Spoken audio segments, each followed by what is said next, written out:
एके रोमी ऐसे झेंडे तुया गवळीयाचे घरी उमरा चढता टेकावरी मारिले देते गाडे ज्याचे पुराणी पोवाडे तुया गवळीयाचे घरी उमरा चढता टेकावरी तुगा मने कळा अंगी जयाच्या सगळा तुया गवळीयाचे घरी उमरा चढता टेकावरी पांडुरंगा करो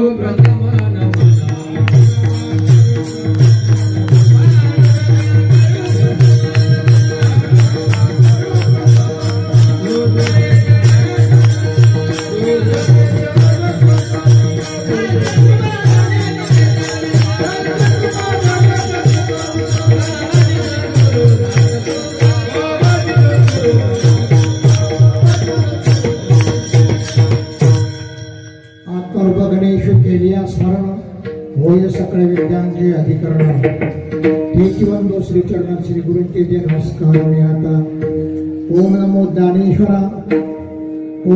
ज्ञानेश्वरा करुणा करा दयाळा तुमचा अनुग्रह लागो पावन झालो चराचरी मी कळा कसरी काही जणेने बोलितो वचने अति भाविका एका जनार्दनी तुमचा दास त्याची आसवावी तुमचा अनुग्रह लादलो पावन झालो चराचरी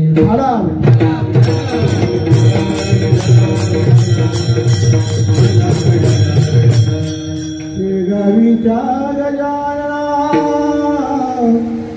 कृपावंता दया घना तुझे भक्त जरी नाना नाना तरी मजला विसरू नको ओम गजानन नमो नमः श्री गजानन नमो नमः जय गजानन नमो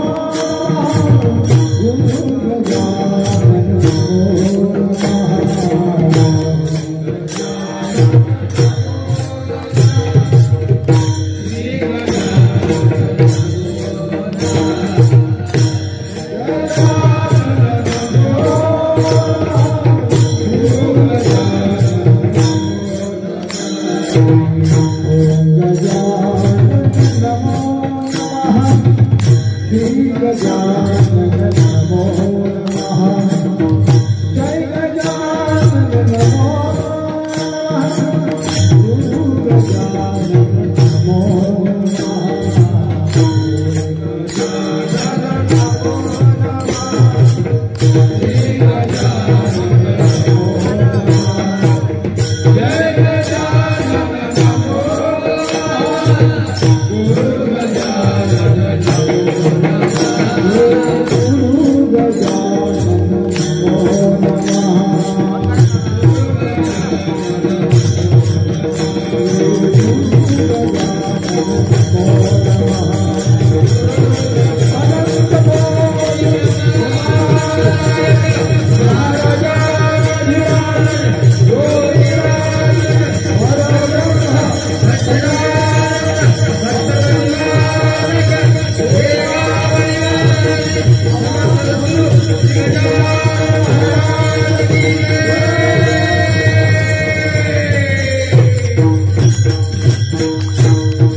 चराचरात निवास करणारा परमात्मा अनंत कोटी ब्रह्मांड आहे. काळाच्या अनंत पोकळीमध्ये जेव्हा काहीच नसते तेव्हा तो परमात्मा विराजमान असतो.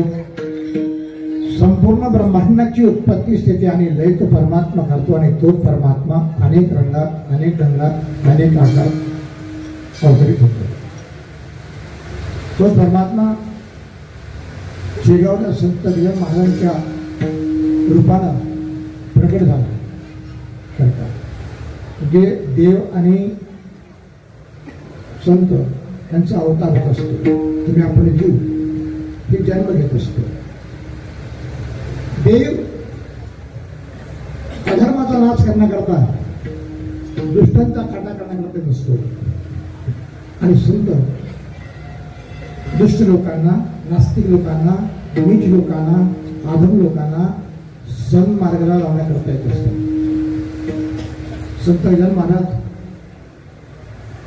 त्यांच्या पदस्पर्शाने पावन झालेली ही भूमी, हा वाडा, ज्या वाड्यात संत गजानन महाराज आले होते. पौष पौर्णिमेचा जो बंधारा आहे, तो बंधारा प्रत्यक्ष महाराज असताना या मुलगाला झाला होता. या मुलगाची जो किती भाग्यवान असते महाराज, की ज्यांनी प्रत्यक्ष गजानन महाराजांना पाहिलं. आज जे मंदिर आहे हा एकेकाळी वाडा होता आणि या वाड्याचा तेव्हाचा मालक झामसिंग राजपूत म्हणजे भक्त झामसिंग होते. त्यांनी महाराजांना बोलावलं. पुंडलिक महाराज भोकरे यांना स्वप्नामध्ये पादुका दिल्या आणि सती बायजाबाईला संत गजानन महाराजांनी जनाबाईचा अवतार मानलं. असे गाव आहे, धन्य आहे.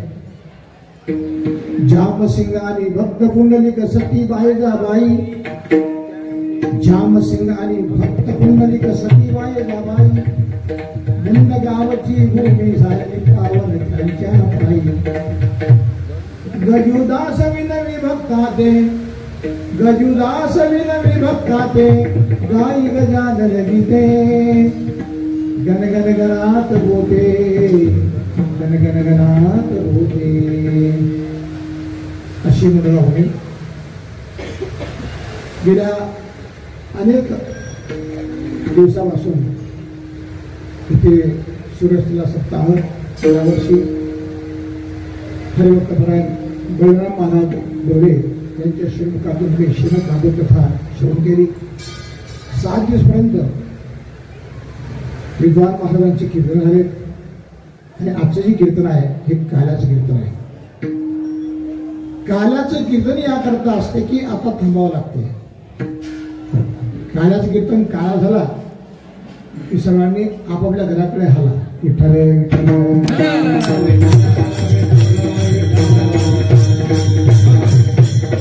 काल्याच्या कीर्तनाकरता जगदवंदे जगश्रेष्ठ देहनिवासी जगद्गुरु तुकाराम महाराज यांचा काला प्रकरणातला 4 चरणाचा अभंग निवडला.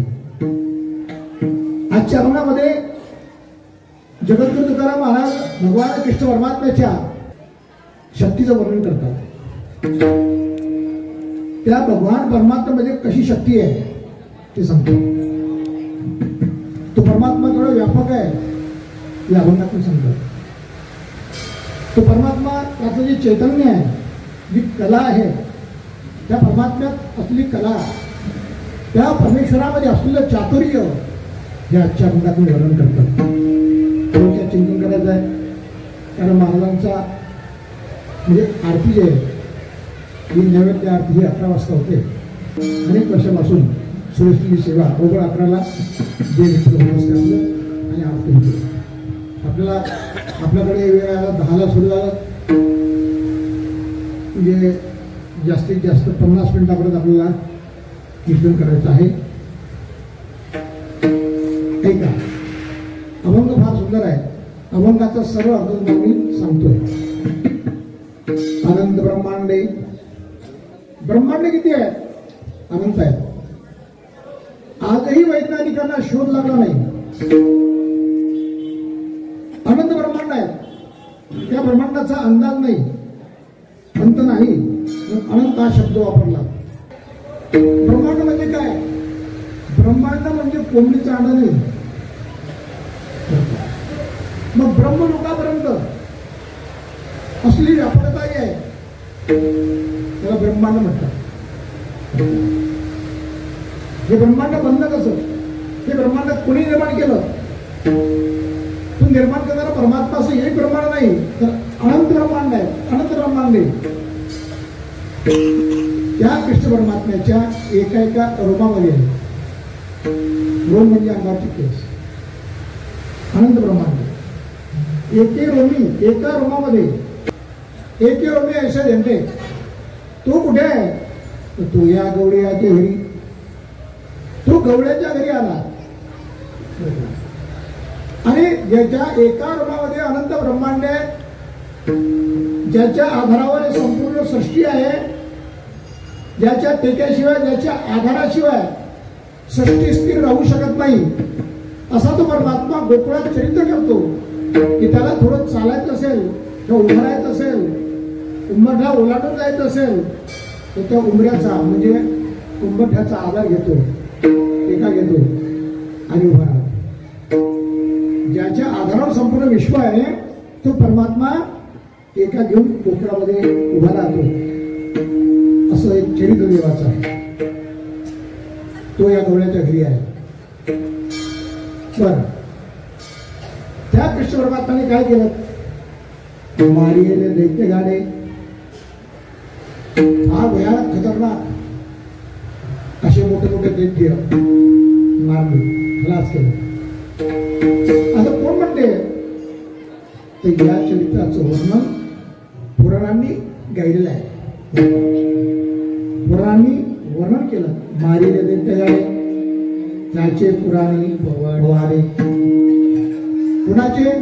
तर तो या गवळ्याचे घरी उमरा चढता टेका घरी. त्या भगवान परमात्म्यामध्ये एवढी एवढी शक्ती आहे बरं का. त्याच्यात अशा काही कला आहेत की त्या कलांचं वर्णन आपण आता कीर्तनामध्ये बघूया थोडक्यात. अंगी जयाच्या सगळा त्या परमात्म्याच्या अंगामध्ये ह्या सर्व कला आहेत. कला किती आहेत? तर कला तशा 64 सांगितल्या. म्हणजे सगळी कला ज्याच्यामध्ये आहेत असा तो परमात्मा कुठे आहे? तो या गौरियाच्या घरी उमरा चढता टेका घरी विठ्ठला विठ्ठला.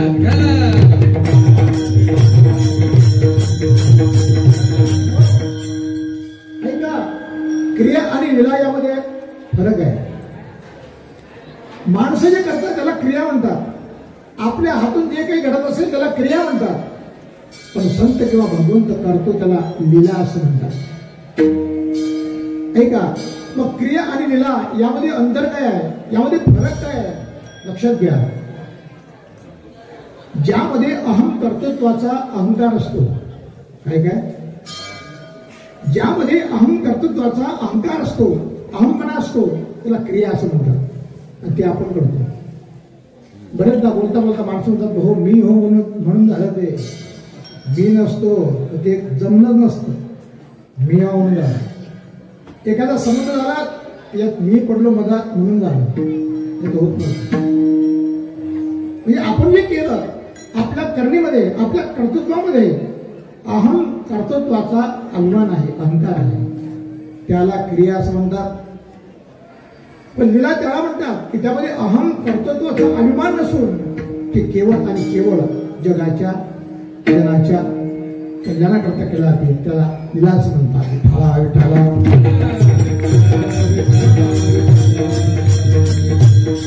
संत लीलांमध्ये लीला केल्या, ही क्रिया केल्या. गजाननाच्या लीला आहेत. लीला अनंत केल्या बलकट सदास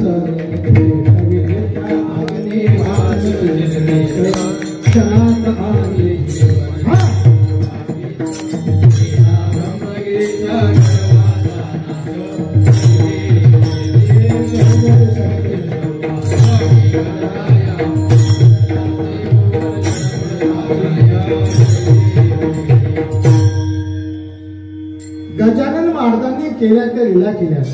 लीला अनंत केल्या कुठे? बलकट सदनास. काय केलं? जानकीराम सोनाराला शिरीन पेटवायचे म्हणून विस्तू मागितला. थोडा विस्तू मागून आठवला नाही दिला. सोनार आहे ना, सोनार हे कशी म्हण आहे. सोनार नाही कोणाचा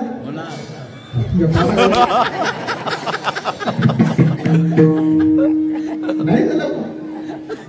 जानकीराम सोनार गजानन बाबाचा नाही झाला. नाही दिला. नाही नाही देत मला झाला. नाही दिला. संत शिरोमणी आघाडी महाराज पांडुरंगाचं तोडच पाहत नव्हता. मी नाही पाहणार आणि शिवभक्त होता. देवाने विचार केला की माझ्या जवळ राहते. नरहरी सोनाराचा मठ कुठे आहे? महाद्वाराच्या जवळच आहे. म्हणून एक सावकार होते त्याच्याकडे, संत नरहरी महाराजांकडे, आणि सांगितलं आम्हाला पांडुरंगाला तो कडदोडा करायचा आहे. कटीसूत्र कडदोडा करायचा आहे. त्याकरता ते माग गेला कुणाला कुणाला म्हणजे पांडुरंगाला. हा देवाला तोंड पाहत नाही. त्याचं तोंडही पाहत नाही मी. मग आता कसं करा, तुम्ही माप घेऊन या म्हणून सोडा. त्या सावकारानं माप आणलं, बरोबर आहे. त्याच मापाचा कडदुळा केला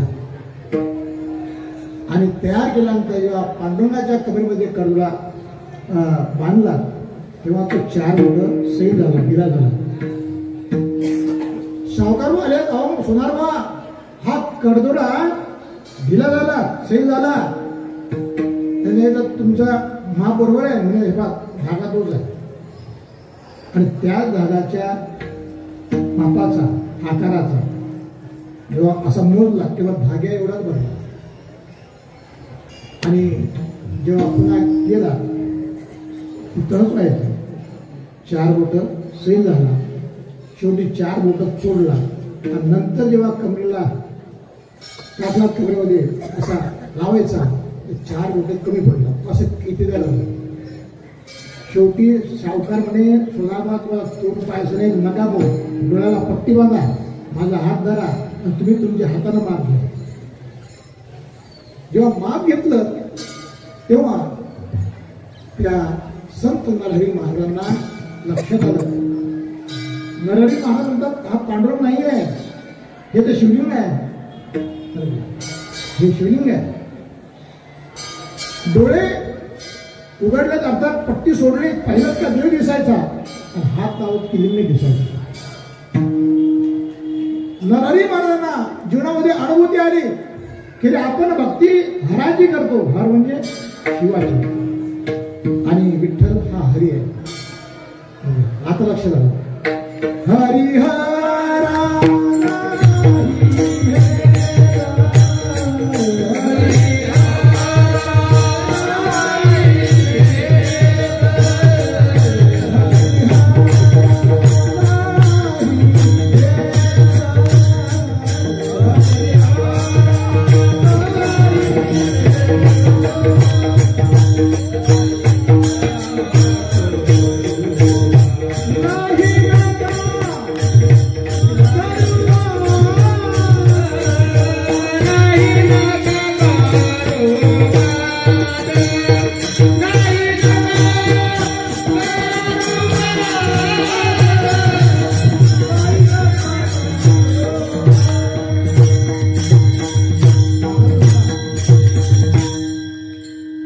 आली की हरी आणि हर हे एक आहे. हरिहरा भेद नाही, नका करू का एक एकाचे हृदय आणि गोडी साखरेचे ठाई.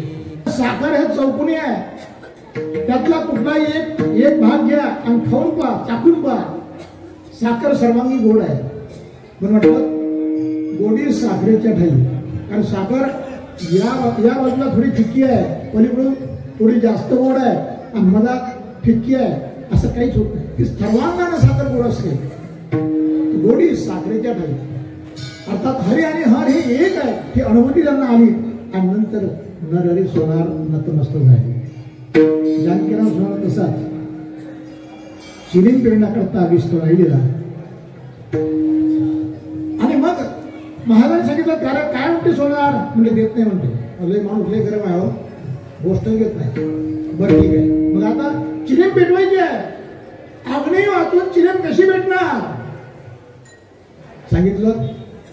बंकटलाला ती काडी घे, रस्त्यावरची काडी, पडलेली काडी, आगपडी नाही, अंगात डबीतली काडी नाही, ती काडी घे. ती काडी घेतली एवढीशी, ठेव या चिलमीवर.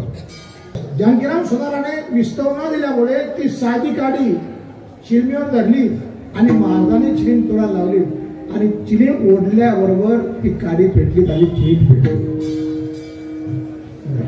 लीला आनंद गेल्या बंकट सदनाचे पेटविली त्या अग्निवाचन चिन्हे क्षणात आलेले जीवन वापिंगी वीर. महाराज शेगावरून निघाले होते.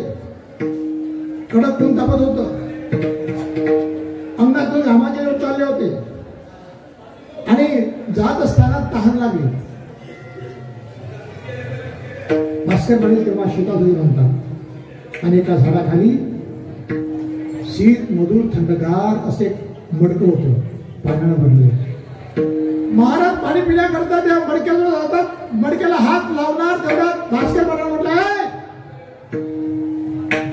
पाण्याला हात लावू नको, इथे जवळ घर नाही आहे, हे शेत आहे, पाण्याला हात लावायचा नाही, तुला पिण्याकरता पाणी नाही आहे. ते मी गावातून आणलो डोक्यावर, ज्याला डोक्यावर आणलं त्याला किंमत असते. जाग आहे, ठीक आहे बाबा, नाही तर नाही. गजान बाबा तुझा तो पाणी कुठे येते, ते पलीकडे विहीर आहे, ते दिसतं ना, ते विहीर, त्या विहिरीवर जा. खडकं होते. महाराज त्या ठिकाणी जातात.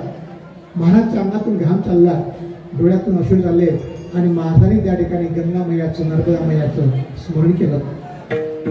हात जोडले, मला ताण लागली. काय झालं? कंदिरली वापीला पाणी आलं. पाणी एवढ्यावर आलं की महाराजांनी असं ओंजळलेलं पाणी आपल्या तोंडाला लावलं आणि पाणी पिऊ लागलं. तेव्हा भास्कर पाटील आले आणि बघितलं, चकित झाले. आणि भास्कर पाटलांनी त्या दिवसापासून ठरवलं की आज माझ्या जीवनामध्ये बरं का हे सर्व मी सोडलं, महाराजांचे शिष्य झालो आणि महाराजांच्या सानिध्यामध्ये संपूर्ण जीवन घालवलं. ह्या लीला आहे, ह्या लीला केल्यात ना महाराजांनी, लीला आनंद केल्या. अशा लीला जनकल्याणाकरता केल्या. भास्कर पाटलांनी त्या दिवशी केल्या. विधीवर म्हणून मला आता या भागात जायची गरज नाही, मला मळ्याची गरज नाही. मी माझ्या जीवनामध्ये भक्ती पंथाचा मळा फुलवणार आहे आणि भास्कर पाटील कायमची शिष्य झाले. विठ्ठल विठ्ठल.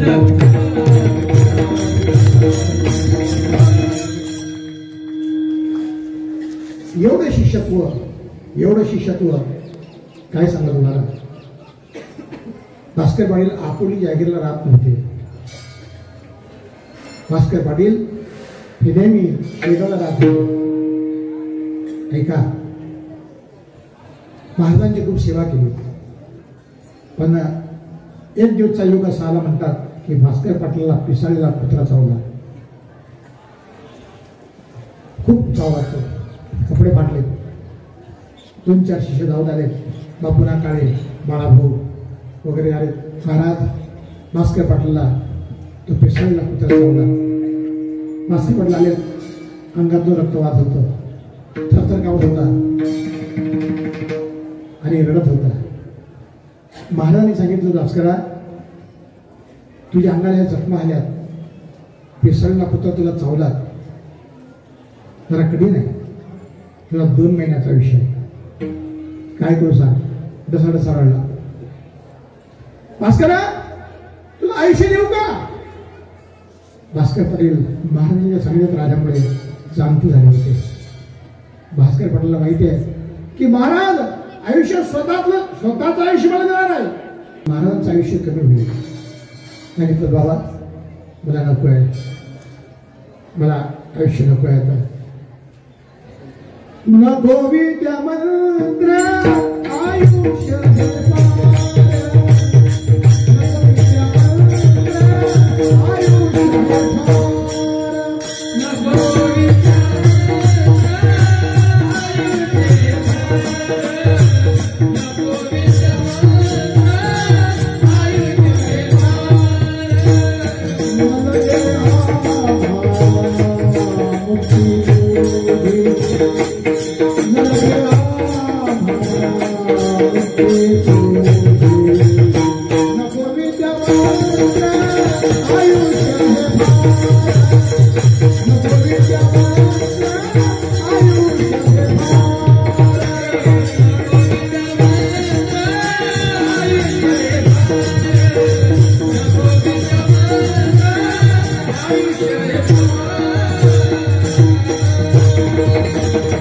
बाबा, मला काहीच आशा नाही.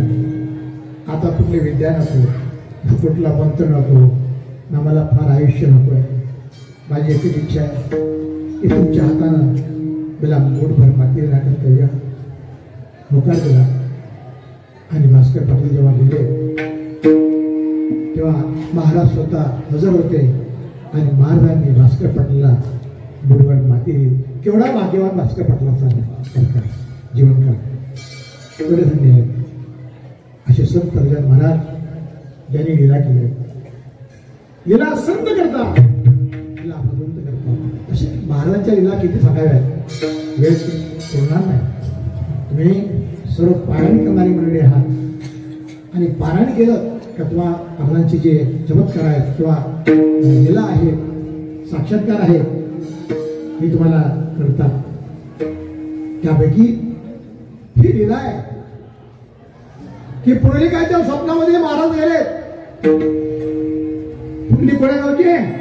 मुंडगावची. पुंडलिक भोकरे या मुंडगावची. पुंडलिक भोकरीच्या मनामध्ये द्विधा निर्माण झाली होती. आणि ती द्विधा निर्माण का झाली? जेव्हा माणसाच्या मनात द्विधा निर्माण होत असता तेव्हा माणसाचं डोकं चालत नाही. काय करू? भागाबाई ठाकरे सांगितलं, अरे तुझा गुरु कोण? म्हणे गजानन महाराज. मंत्र दिला आणि मंत्र नाही दिला. मग मंत्र विना गुरु कसा? गुरु मंत्र असतात. गुरु मंत्र घ्यायला पाहिजे. गुरु मंत्र म्हणजे अनुग्रह घ्यायला पाहिजे. तू फक्त गुरु मानलं. अरे गुरु हा ब्रह्मज्ञानी असला पाहिजे. अंजनगावला केदारीचा शिष्य येणार आहे, त्याच्या दर्शनाकरता जाऊ आणि त्या ठिकाणी तुला अनुग्रह द्यायला सांगतो. विचार करत होते पुंडलिक भोकरे की मी काय करू. रात्र झोप लागली नाही आणि पहाटे पहाटे झोप लागली. का झोप लागली नाही? कारण विचार हा होता की मी महाराजांना गुरु मानलं आणि आता दुसऱ्याचा अनुग्रह घेऊ कसा, दुसरा गुरु कसा करू, असा विचार करता करता रात्र झोप लागली नाही. पण जेव्हा थोडा डोळा लागला की संत गजानन महाराज पुंडलिक भोकरेच्या स्वप्नामध्ये गेले. आणि पुंडलिक भोकरेच्या स्वप्नामध्ये जाऊन महाराज म्हणतात, पुंडलिकात काय पाहिजे?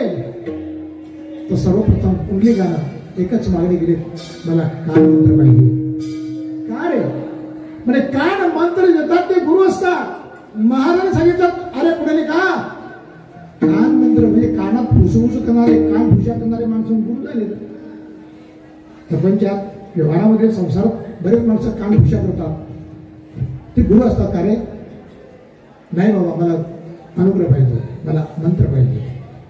तर पुंडलिकाच्या कानामध्ये मंत्र येतात, गण गण गणात बोते, गण गण गणात बोते.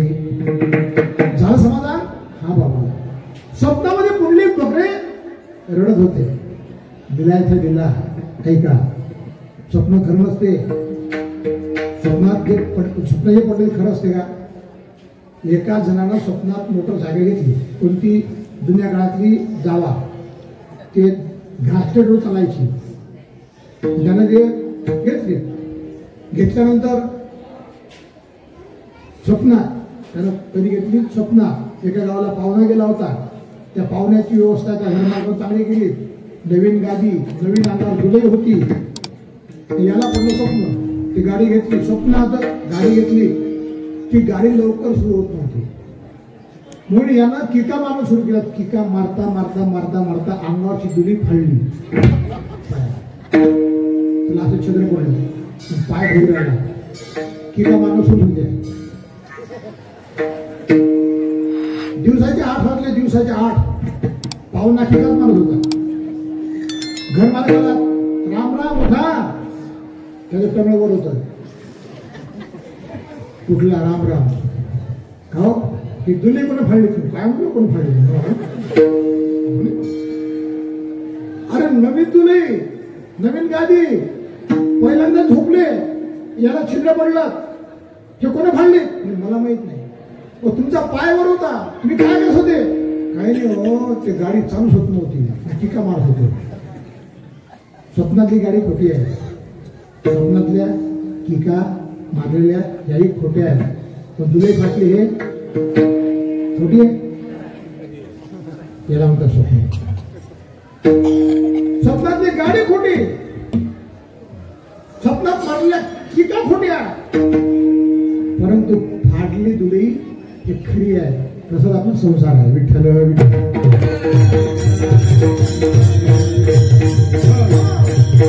स्वप्नामध्ये पुंडलिक महाराजांच्या कानामध्ये कान मंत्र दिला. आणखी विचारत काय हो तुला पुंडलिका?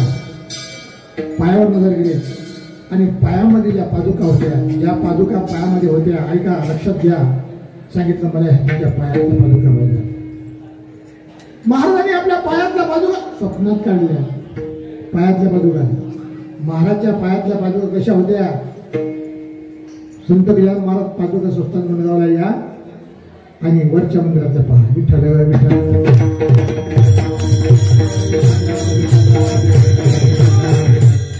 ज्या पायातल्या पादुका काढल्या आणि महाराजांच्या हातात म्हणजे पुंडलिकाच्या हातात दिल्या. पुंडलिकाने पादुका घेतल्याही. नंतर जाग आला आणि जाग आल्यानंतर विचार करतो, स्वप्न आहे, महाराजही नाही, पादुका नाही. मंत्र तो मनात गुणगुणत होते, गणगणनाथ होते, गणगणगणात होते. झामसिंगाच्या वाड्यात आले. आपण जिथे बसलाय ना तिथे आले. कळालं की झामसिंग महाराज घरी नाही, ते शेगावला गेले. येण्याची वाट पाहतात आणि आज रोजी म्हणजे झामसिंग महाराजांच्या शेगावरून निघाले असताना आज्ञा घेण्याकरता गेले. बाबा मी येतो, आता जायचं मला मुलगावला.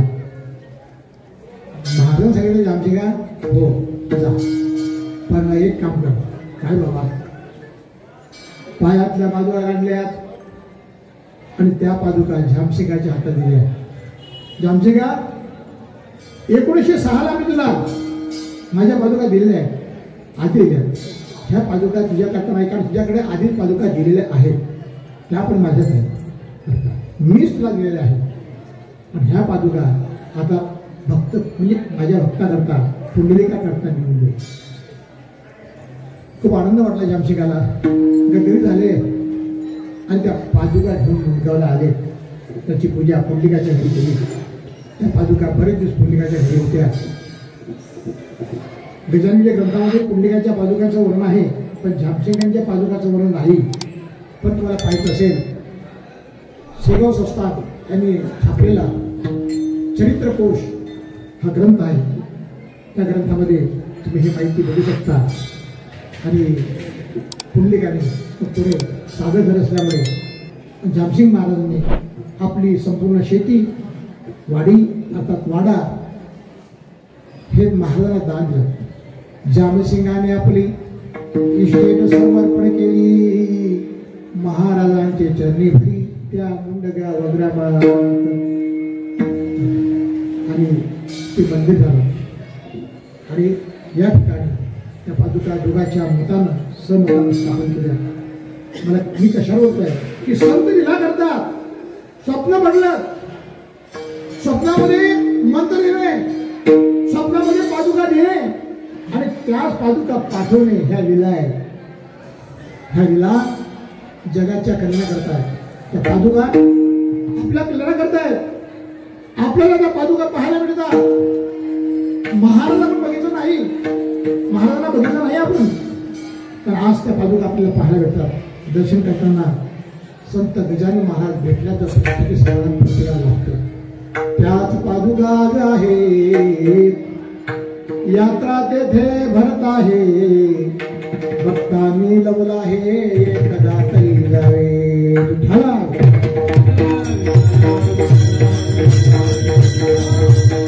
ह्या संतांची लीला भगवंत लीला करतो. भगवंत लीला करतो. आजचा अभंग भगवान कृष्ण परमात्म्याने काय काय लीला केल्या असा वर्णनाचा अभंग आहे. ऐका, भगवान कृष्ण मथुरेहून गोकुळात आले. एक लीला आहे, एक लीला आहे. कारण भगवान गोपाल कृष्णाचा अवतार ज्या ठिकाणी झाला, जिथं प्रकट झाले, तो कंसाचा आहे, कंडिशन आहे, कारागृह आहे. कंसाच्या कारागृहामध्ये भगवान कृष्ण प्रगटले वसुदेव देवकीच्या पोटी. ऐका, ही लीला आहे. कडेकोट बंदोबस्त आहे. त्या कारागृहाला कितीतरी दारा आहेत आणि प्रत्येक दरवाजाला मोठे मोठे कुलूप आहेत. ते सर्व असताना भगवान कृष्ण परमात्म्याने सांगितलं की मला इथे ठेवू नका बाबा.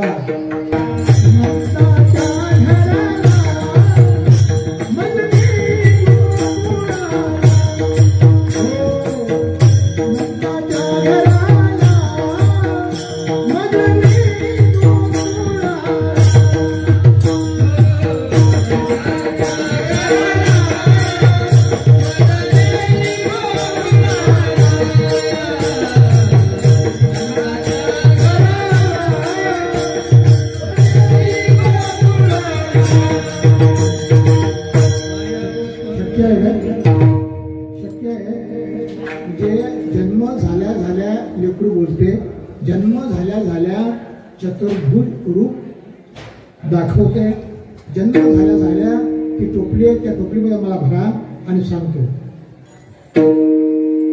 वसुदेवजी म्हणतात अरे देवा ठीक आहे, त्या टोपलीमध्ये मी तुला भरलं, डोक्यावर घेतलं, कसा घेऊन जाऊ, माझ्या हातात बेडे आहेत, पायात बेडे आहेत, कसं जाता येईल? उचलीला कमळापती पाय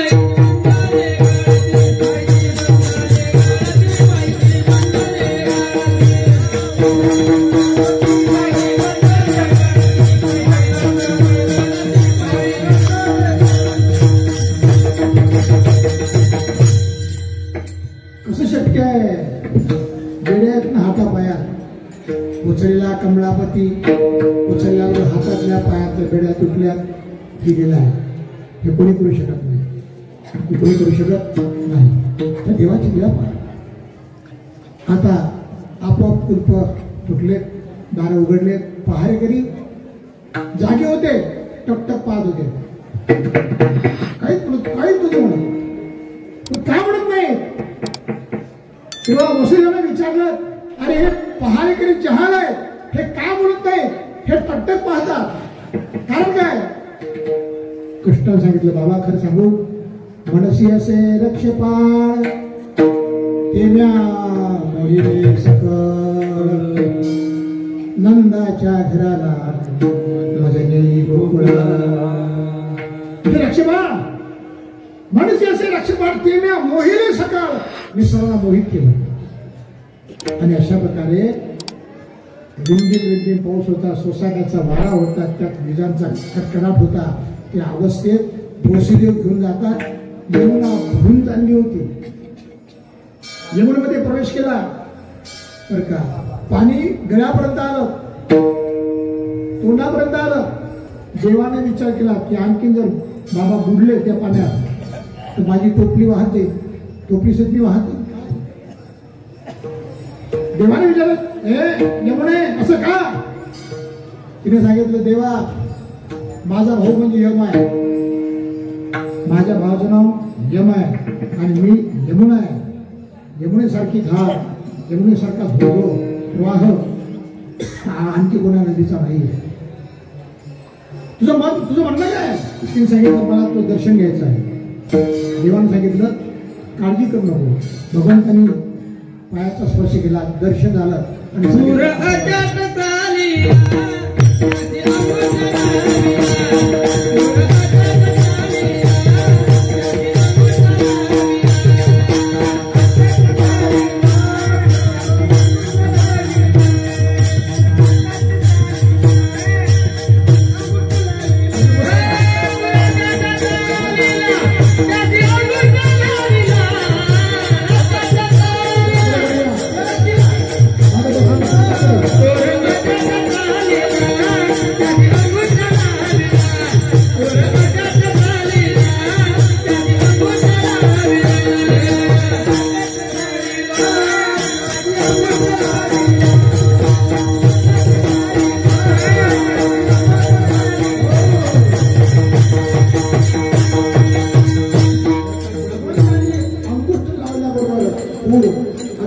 निवारला, वाट भेटली आणि वाट भेटल्यानंतर असो कृष्णाला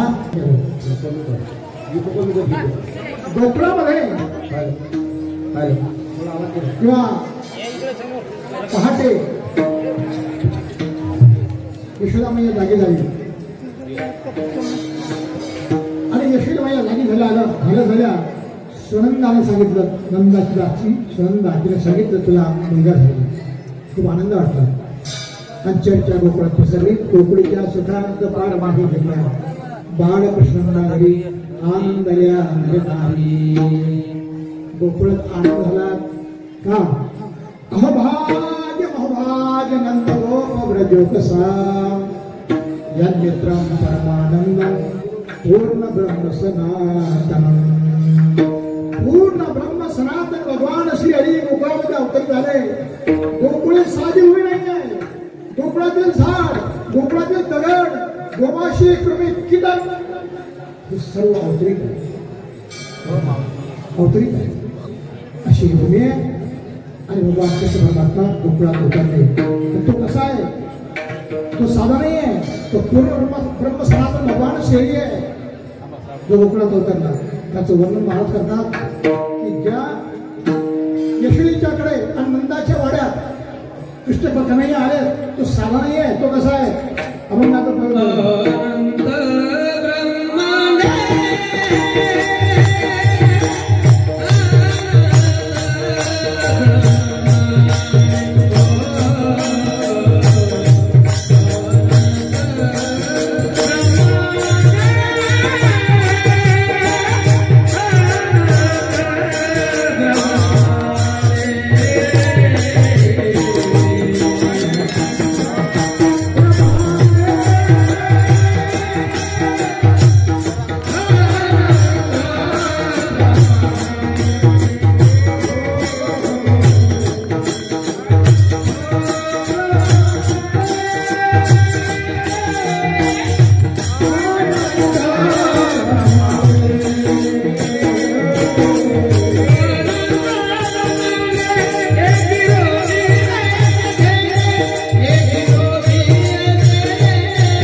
यारे गवळ्या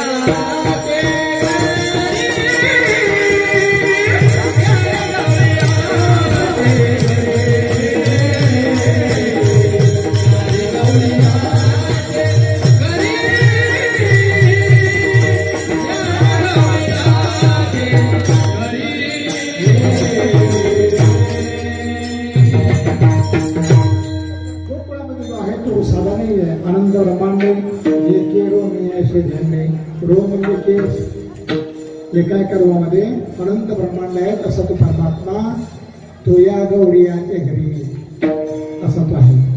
आता एके रोम म्हणजे आपल्या अंगावर रोम हे केस किती नाही काढला अंगावर केस किती मोजले काय? अहो आपल्याला आपले दात नाही किती दात दात किती आहेत? दात के दात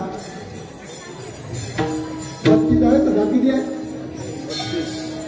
दात 32 आहे असं म्हणतात, पण 32 दात नाही प्रत्येकाला. ज्याला 32 दात असतात तो सौभाग्यासाठी असतो बरं का. तुम्ही घरी गेला म्हणून जा कोणाला किती दात आहे ऐकला काय सांगितलं मी? घरी गेला म्हणून जा, तो मोठं झाला.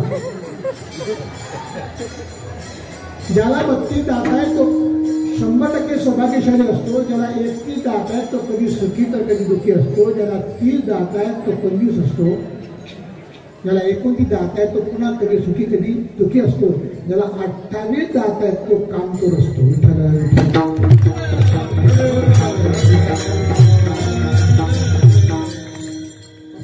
घरी गेला तुम्ही कशी आहे तुम्ही बघा.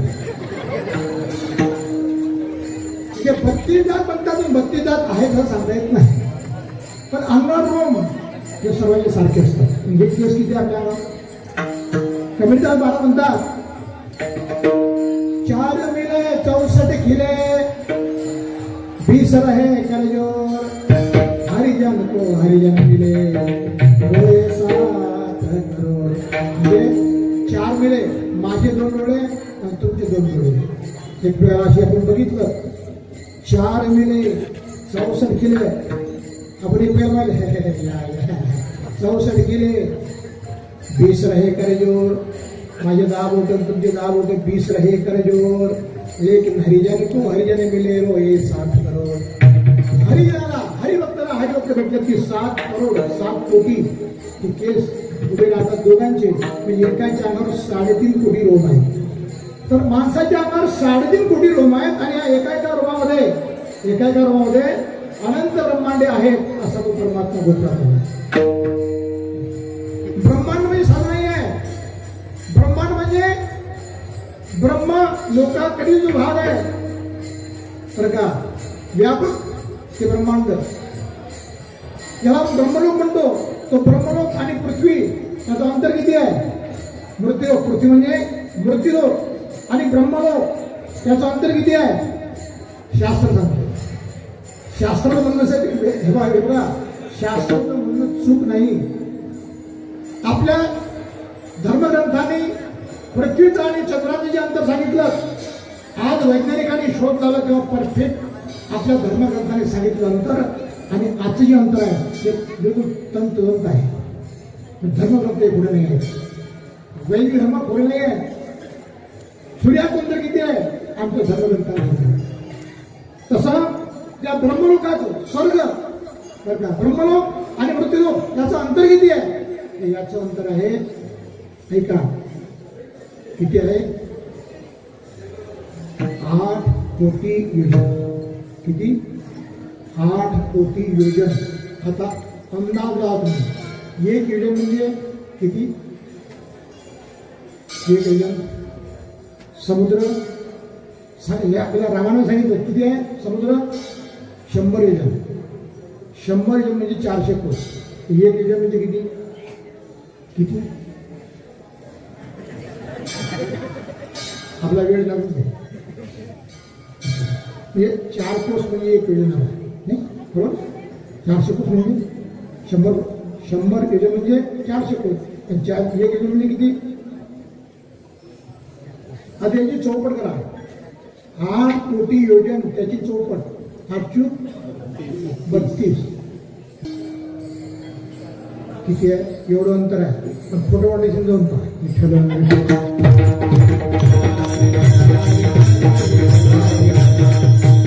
असं जे अंतर सांगितलं हे एवढं अंतर म्हणजे हे एक झालं. असे अनंत ब्रह्मांड आहेत, त्याचा अंदाज झाला नाही. तो या गवळी याच्या घरी त्याला उभं राहायचं आहे. तो उंबरा चढता टेका घरी, तो उंबरट्याचा टेका घेऊन चढतो.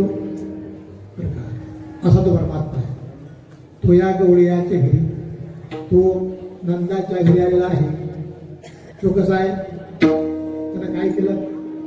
अगदी बालपणात अग्नी चरित्र केले. तुकोबारा सांगतात मारिले दैत्य काढे.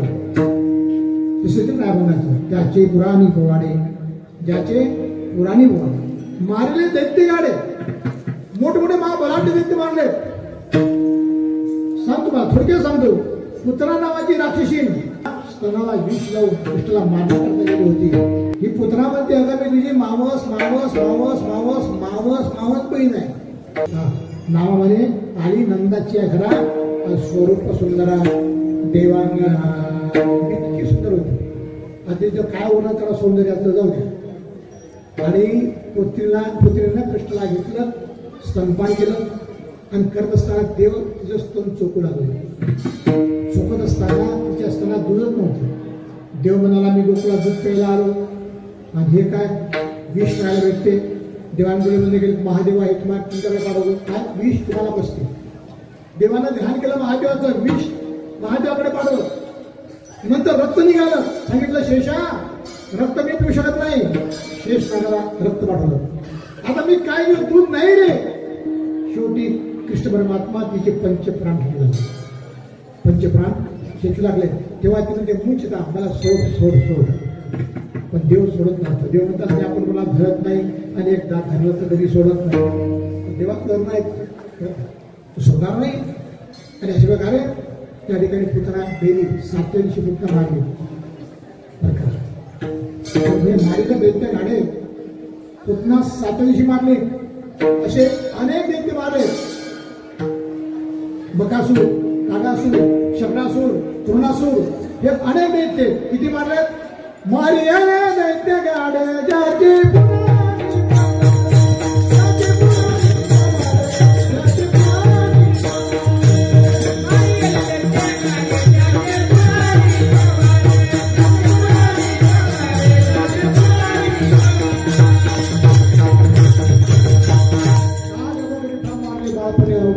खाणी बुडून गेली. असे दैत्य मारले. तसा तो या गवळीयाच्या घरी 7व्या दिवशी पुतना मारतो. 14व्या दिवशी तो शकटासूर मारतो. असे अनेक दैत्य मारले.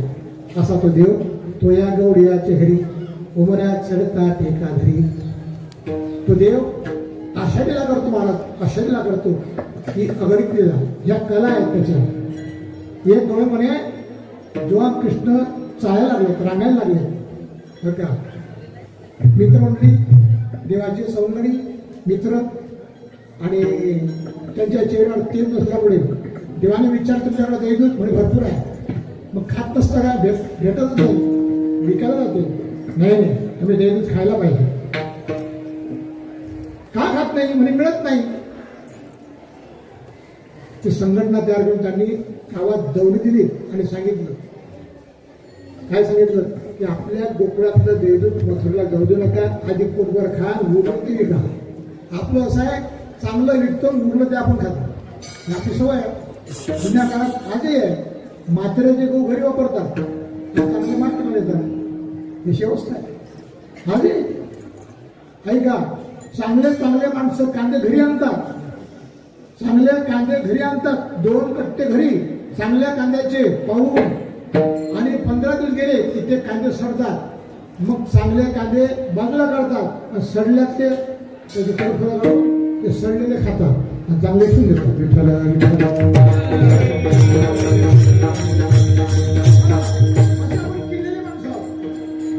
मग सांगितलं की देवा देत नाही. दोघांच्या चर्चा होतात, असा काय म्हणते, काय करतात ते बघूया. भगवान परमात्माने त्या गावात एक दौड होती आणि असा उपद्व्याप सुरू झाला, चोऱ्या वगैरे सुरू झालं. आणि ते सुरू झालं असताना तक्रारी वाढल्या. गवळणी सांगती यशोदेला, मुलांनी सांगतात काय म्हणतात, यशोदे तुझा कन्हैया फार खतरनाक आहे, त्याचे पोरं सौख्य घेऊन आम्हाला त्रास देतो, असं होऊ शकत नाही. माझं लेकरू चांगलं आहे, बाळ असं गुणगुणाचे ताने ग, बाळ दिसते निर्वाणे, काय सांगता गाराने ग गोकुळच्या नारी. 5 वर्षाचे माझे बाळ गोकुळच्या नारी. खोटे बोलतात दिला का? त्यामध्ये एक वृत्ती नावाची गण होती आणि ते म्हणे भक्तांना आपल्याकडे यावं मग सांगतो. भाई घरून बांधला नावाची वृत्तीच नाही. आणि मग देव म्हणला, अरे गोपीची चर्चा पुणे ऐकल्यात, त्याच्यामुळे मी ऐकल्या, काय म्हणतात अशा म्हणतात. ठीक आहे, जाऊन सांग गेला, जाऊन सांग तुझ्या घरी आम्ही उद्या 4 वाजता येतो. आणि अशा प्रकारे ती वृत्ती आपल्या घराला जे दरवाजे आहेत, दरवाजे पूर्ण पॅक केले, त्याला कुलपे लावले, चाव्या घेतल्या, उशाला घेऊन झोपली आणि अशी आम टाकले. झोपली गाठ होती नाही, वाट पास होती. आणि मग पोर जातात पेट्या म्हणतो, कृष्ण ते जागी आहे रे, ते जागी आहे असं का? बरं. आणि बरोबर ब्रह्ममुहूर्ताची वेळ आली, तिला थोडी गुंगी आली, वृत्ती शून्य अवस्था आली. आणि मग सांगितलं, आता माझ्या मागे डोळे बंद करा. सर्व प्राणी डोळे बंद केले आणि कर्तुम अकर्तुम अन्यथा कर्तुम शक्तीच्या वाड्यात उतरवले कापले.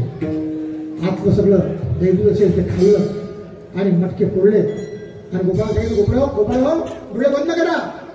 ते सगळे बाहेर काढले. पेंड्या म्हणे आता रस्ता कसा आहे पाहून घ्या, कोणा विचारायचं काम नाही. डोळे बंद केले की अंदर, बंद केले की बाहेर. पेंड्या मधात बसला, डोळा कसा उघडला तसा मधात बसला. सांगू तेवढा पोरं हल्ला करू लागले. ही जागी झाली, आतमध्ये आवाज येत होता. उशा खाली असलेल्या चाव्या घेतल्या, कुलप उघडते, कुलप झाले बंद, किल्ली सापडणार पण उघडत नव्हते, कारण योग्य किल्ली वापरत नव्हती. नंबर म्हणजे पहिला नंबर जो बरोबर पहिल्या नंबरची किल्ली भलत्या कुलपात भलत्या किल्ल्यात फिरून सुरू झाल्या, त्यामुळे ती कुलप उघडत नव्हते, उघडत नाही. भलती किल्ली भलत्या उघडत वापरू नाही.